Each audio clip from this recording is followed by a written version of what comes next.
আজকে রান্না করব এই ডাটা দিয়ে তরকারি। এটা কি ডাটা বলেন তো আপনারা, কারা কারা চেনেন এই ডাটা?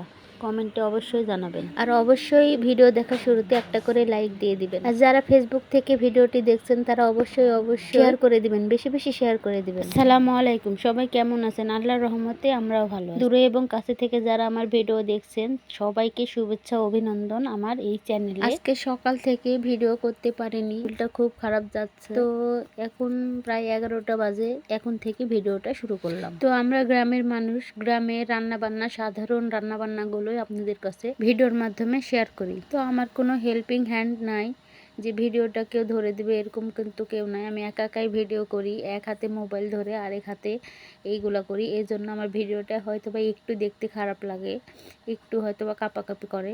তো প্লিজ আপনারা যদি আমাকে সাপোর্ট করেন অবশ্যই আমি আরও ভালো ভিডিও দেওয়ার চেষ্টা করব। এই ডাটাগুলো ভালোভাবে সব মশলা দিয়ে হাতে এখন মাখিয়ে নিব। এখন পরিমাপ মতো ঝোল দিয়ে বসিয়ে দেবো চুলায়। এইগুলা কি বলেন তো? এইগুলা যারা যারা চিনেন অবশ্যই কমেন্টে জানাবেন।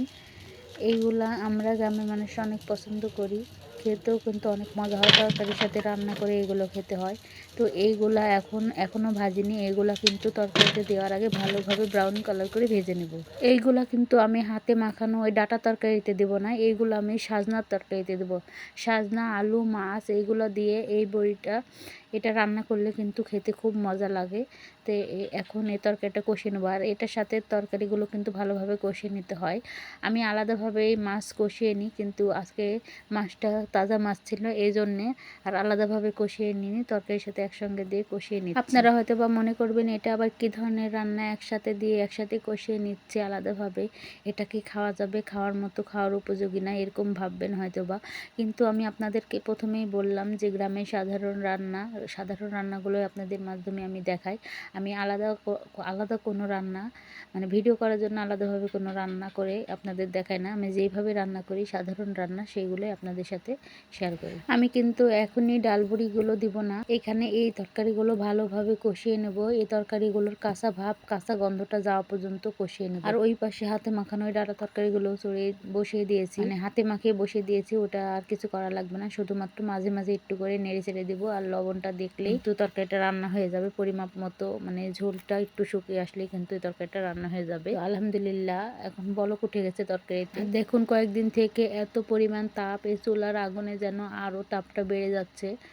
মানে এতটা গরম পড়েছে, ভালোই লাগছে না চুলার কাছে যে রান্না করব। তারপরেও কি করা, খেতে হবে, রান্না করতে হবে। তো এই যে এই ডাল বড়িগুলো ভালোভাবে ব্রাউন কালার করে ভেজে নিয়েছি। এগুলো কিন্তু বেশি কালার করা যাবে না, তাহলে তিতা লাগবে। তো এইগুলো এখন এই ঝোল দিয়ে দিয়েছি তরকারিতে, ঝোলের ভিতরে দিয়ে দিলাম। আলহামদুলিল্লাহ সাজনা, বড়ি, আলু, মাছের এই তরকারিটা হয়ে গেছে। দেখুন কালারটাও কিন্তু সুন্দর আসছে। আর এদিকে হাতে মাখিয়ে যে ডাটা তরকারিটা রান্না করেছি এটাও কিন্তু হয়ে গেছে। আর খেতেও কিন্তু অনেক মজা হয়েছিল। তো আপনারা এইভাবে কিন্তু রান্না করে খেয়ে দেখতে পারেন। আর এখন সন্ধ্যা 7টা, মানে বিকালবেলা রাত্রের জন্য এইগুলো রান্না করছিলাম। এই যে এখানে হালুয়া বানিয়েছি, নারিকেল, দুধ এইগুলো দিয়ে হালুয়া বানিয়েছি। দেখতে কেমন লাগলো, কিন্তু খেতে অনেক মজা হয় এই হালুয়াগুলো। এগুলো কিন্তু আটা দিয়ে বানায়। আপনারা কে কি বলেন এটাকে জানি না, অনেকে খিরসাও বলে, পায়েস বলে, আটার পায়েস, খিরসা, আমরা হালুয়া বলি গ্রামের ভাষায়। আর এই যে এখানে লাল গমের রুটি বানিয়েছি এইগুলা দিয়ে, এগুলো খাওয়ার জন্য।